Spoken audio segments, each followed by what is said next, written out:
ñu ngi leen di gërëm di leen sant bokk yi nga xam ne yéen a ngi ñuy safoo di ñuy seetaan di ñu toppandi ci seen site bii di Serigne Babacar Diop TV ñu ngi leen di gërëm bu baax a baax ci topp gi di aman mbégte contentement tey dellu si at di fas yéene waxtaan ak ki nga xamante bi mooy sëñ Babacar ci waxtaan yu am solo yi nga xam ne saa su nekk da koy def ak ñun sëñ Babacar ñu ngi lay nuyu. a'uuzu billah bismillah inna waliyallah wa ma tawfiq illa billah xaw na ko yaa mahin wa bika nasta'in di nuyu mbokk internet yi ñu suivre di leen nuyu kenn ku nekk fa nga nekk di leen wax ngeen di gën di abonné di gën a amee di gën di partager. jërëjëf sëñ Babacar tey nag dañu fas yéene def waxtaan bu xaw a yaatu ci li nga xam ne dañ koy tuddee jafe-jafe yi am doom moo xam ci wàllu góor la moo xam ci wàllu jigéen la sabab yeeg na ko nit ki war a mën a seetloo ci boppam ak nu mu ko war a mën a éviter xam naa bu ñu ko temps bi may dinañ ci gën a mën a yaatu ndax waxtaan la boo xam ne sa xam-xam màcc na ci macha allah te buñ ci duggee xam naa ne dina yaatu bu baax a baax tey bu ñuy ñëw ci waxtaan bi xam naa nag dañ koy xaaj ñaari xaaj góor ñi ak jigéen ñi xam naa dañuy njëkkee li nga xamante bi moom mooy côté jigéen ñi ndax dañu baaxoo woon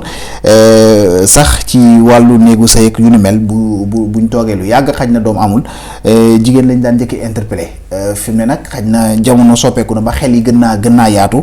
que ñu bañ a stigmatiser ñi nga xam ne ñoom ñooy jigéen ñi xam ne yàlla mooy wërsëgalaate waaye nag yëf yi mën na fëlee fu nekk.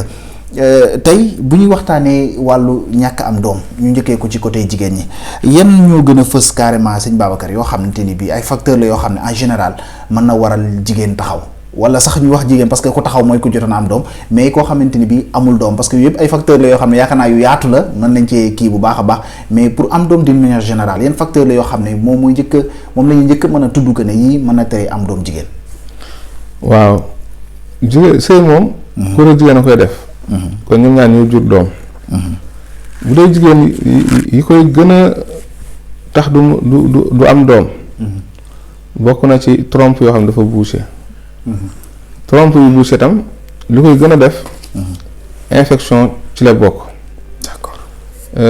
loolu ñuy wax itam kyste ovarienne. moom itam dana fatt ay trompe. myome waaw moom itam bokk na ci yi tax